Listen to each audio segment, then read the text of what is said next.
This episode of Storytellers is brought to you by these fine companies. Hi, I'm Gary Densham. You're watching Storytellers on Competition Plus TV.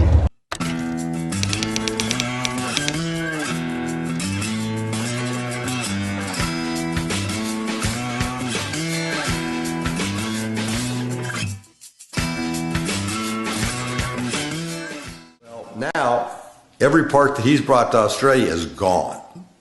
And we've got a race the next weekend in Sydney. We're a bunch of dumb young guys, didn't know nothing. And like we were talking earlier, so luckily there is one cast iron 426 Hemi in the entire country of Australia. And the promoter buys that. And we're able to get enough patch pieces together to drag our cars to Sydney, and we raced to Oran Park. And Oran Park was a 1,000-foot track, so I guess I was ahead of most people by racing 1,000 feet. And first of all of our friends that we had made now at surfers said, be very careful when you get there because there's a big tree right down at the end of the shut-off.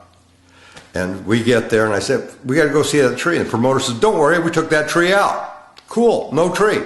You drive down there, yeah, the tree was gone, but you went over an embankment into a rock quarry. No tree, a lot of rocks. So, okay, we show up, place is packed, American funny cars. Time to go race. So we pull up there, do our burnout, back up, hit the gas. John blows the rear end out of the car. I make the run, go on down there, come back, cowardly shut off about 800 feet because I don't want to go in the rock quarry. So now all of a sudden you've got the place that's packed in one car. So the promoters come up to me and said, hey, you don't mind racing, one of our local guys? I said, I don't care what we do. We're here to put on a show, and those people are going to come out of grandstands and kill us if we don't do something here. And he said, well, we got this guy named Taylor that is, just bought a motor from Sid Waterman. And he's got a Capri funny car. Okay, not a problem. I don't know where he's even parked in the pits or anything. And, about a half hour later, I hear this car start up. Man, it sounds good. It makes mine sound terrible. He's got a, $20,000 Waterman motor. Didn't realize he had it in a $20 car. But anyhow, so we're going to race. I hadn't seen him yet. So we pull up the start line. It's time to race. Keith, the guy that went over there with me, he's got the hand on the starter, ready to start the car. I don't see another car. And all of a sudden, the guy says, start your car. And I guess we're making a single. And all of a sudden, there's... Here they come, push starting this Capri funny car with the body up.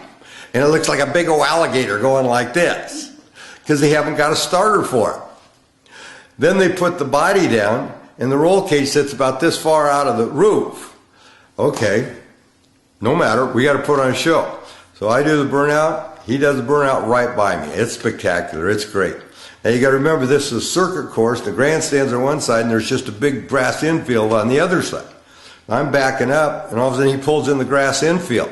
Oh, he must be broke. No, he drives back up the grass infield and comes up behind the back of the starting line, up the grass with slicks uphill till he can get around, turn around, get ready to go race again. We finally get staged, light comes down, I take off, I get to about 900 feet, I shut off, I'm coasting along, he comes by me, and this is where he got his name of Crazy Man Taylor.